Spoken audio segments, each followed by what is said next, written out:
Hey everyone, and welcome back to Savvy Nomads channel. Today we're going to talk about a common myth, one that could cost you a lot of money if you're not careful.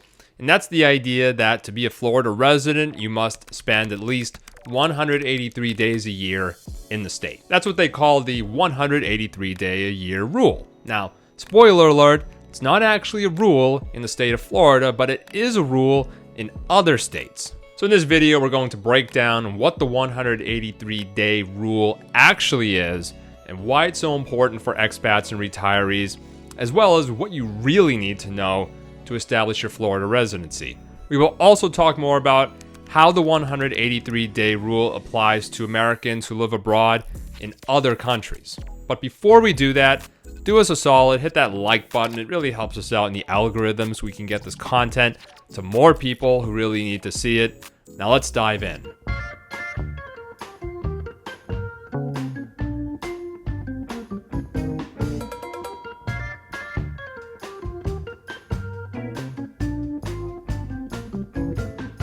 183-day rule is a tool that states with income tax like New York, New Jersey, or California, used to determine if you're a resident. If you spend 183 days or more in one of those states and also maintain a permanent place of abode there, then they could potentially claim you as a statutory resident and tax your worldwide income. Now again, a lot of people say that to be a Florida resident, you have to spend at least 183 days a year in the state, but that's technically not correct. In fact, Florida has no minimum stay requirement at all, so this is more about other states than Florida per se. The key isn't counting your days in Florida, it's making sure you don't accidentally spend 183 days or more in another state that might consider you a resident for tax purposes. A lot of people are confused about the difference between tax residency and statutory residency.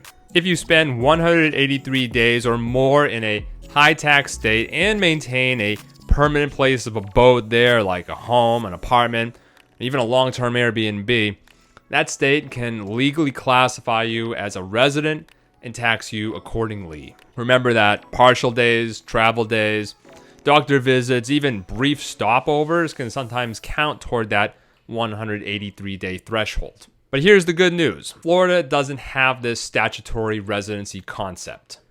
Florida does not require you to spend any minimum number of days in the state. Once your domicile is established, Florida is your home immediately, even if your visits are short or infrequent. With Florida, it all comes down to your intent. The moment you decide Florida is your permanent home, you've already completed half the requirement. Filing an official declaration of domicile at your local county courthouse makes this official. After you get your residential address, you can get a Florida driver's license from your local tax collector's office, register to vote, and open local bank accounts in the state. Remember, Florida has no minimum stay requirement and no specific time spent requirements. You can spend just a few days per year in the state or no days at all, as long as you maintain strong documentation that supports your intent to return permanently. Now, to give ourselves a quick plug here, Savvy Nomads Domicile Service can take care of getting you that residential address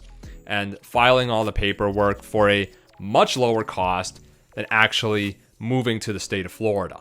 Link is in the video description, and make sure you use the code YouTube for 15% off. Now, for nomads and expats living primarily outside the US, you're probably not going to trigger that 183-day rule and accidentally become a tax resident of another US state, but that 183-day rule might make you a tax resident of another jurisdiction. Many countries, including places like the UK, Canada, and Australia, they use a 183-day test as a primary way to determine tax residency. If you spend 183 days or more in a given tax year within their borders, you are generally considered a tax resident. But here's where it gets complicated. The number of days is often just one of several factors countries use when they're trying to determine if you're a tax resident. Many countries also use a concept called center of vital interests to look at where your economic, your family, and your social ties are strongest. Now, this means a country could still claim you as a resident even if you spend fewer than 183 days there.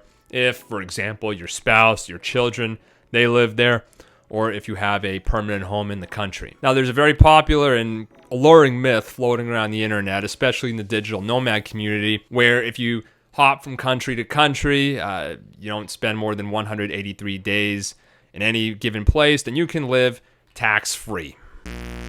Now, maybe you can fly under the radar with this and get away with it, but keep in mind that many countries are now auditing this tax strategy. And if they find out you're not a permanent resident of anywhere, they may consider you a resident by default and try to come after you for money.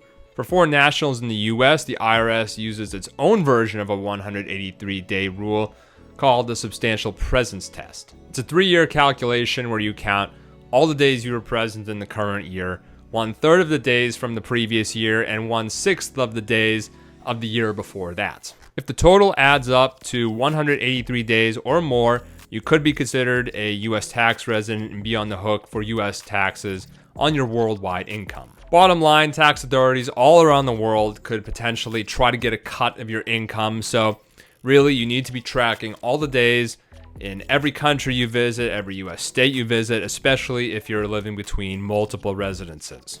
If you're a U.S. taxpayer living overseas, you're an expat, it's best to establish your residency in a low-tax U.S. state.